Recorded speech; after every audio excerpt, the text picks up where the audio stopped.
Hi friends, இன்றைக்கி evening ஸ்நாக்ஸுக்கு ஹெல்தியான ராகி புட்டு பார்க்கலாமா?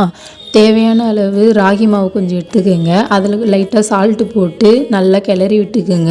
அதுக்கப்புறம் தண்ணி ஊற்றணும். தண்ணி வந்து மொத்தமாக ஊற்றக்கூடாது, கொஞ்சம் தெளித்து ஊற்றினா தான் நல்லா ஒரு புட்டு பதத்துக்கு கிடைக்கும். லாஸ்ட்டாக எடுத்து இப்படி பிடிச்சி இப்படி உதிர்ந்தா அப்படின்னு சொல்லிட்டு பாருங்கள். தேவையான அளவு கொஞ்சம் தண்ணி வச்சு இட்லி குண்டானில் அது மேலே வந்து கொட்டணும். ஒரே கொஞ்சமாக இருந்துச்சுன்னா ஒரே இதில் தட்டில் கூட கொட்டலாம்.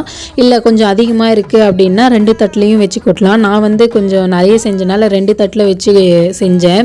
உங்கள் ஊரில் வந்து கேப்ப மாவு, கேழ்வரகு மாவு, ராகி மாவு அப்படின்னு சொல்லி உங்கள் ஊரில் என்னென்னலாம் சொல்லுவீங்க அப்படின்னு சொல்லி எனக்கு கமெண்ட் சொல்லுங்கள். அந்த கேப்பில் வந்து நான் கொஞ்சோண்டு தேங்காய் சீச்சு எடுத்துக்கினேன். தேங்காய் நிறைய போட்டால் நல்லா தான் இருக்கும். ஈவினிங் ஸ்நாக்ஸுக்கு டீ இல்லாமல் நல்லா இருக்குமா? அந்த டீ கொஞ்சம் போட்டு குடிச்சிட்டு அதே கேப்பில் தீக்ஷிக் பேன் கேக் செஞ்சு கொடுக்கலாம் அப்படின்னு சொல்லிட்டு ஒரு வாழைப்பழமும் ஒரு முட்டையும் எடுத்து கட் பண்ணி அதை போட்டு லைட்டாக வந்து கோதுமை மாவு, நான் வந்து ஒரு 5 ஸ்பூன் கோதுமை மாவு போட்டு நல்லா பேஸ்ட் மாதிரி அரைச்சிக்கணும்.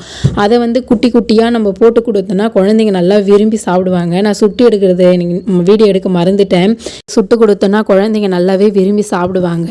என்னோட ராகி புட்டு ரெடி ஆயிடுச்சு. இப்போ பாருங்கள், நல்லா வெந்து சூப்பராக வந்திருக்கு. அதில் வந்து தேங்காய் பூவும் கொஞ்சமாக நாட்டு சர்க்கரையும் போட்டு என் குழந்தைக்கு ஊட்டின பாருங்கள், எவ்வளோ அழகாக சாப்பிட்றான். நல்ல ஹெல்தியான ராகி புட்டு ரெடி. என் குழந்தை பாருங்கள் எவ்வளோ அழகாக சிரிச்சின்னு விளையாட்டின்னு சாப்பிடுது. சூப்பராக இருந்துச்சுங்க. இந்த மாதிரி ட்ரை பண்ணிவிட்டு எனக்கு கமெண்ட் பண்ணுங்கள். இனி ஒரு மினி விளாகில் சந்திப்போம். பாய்.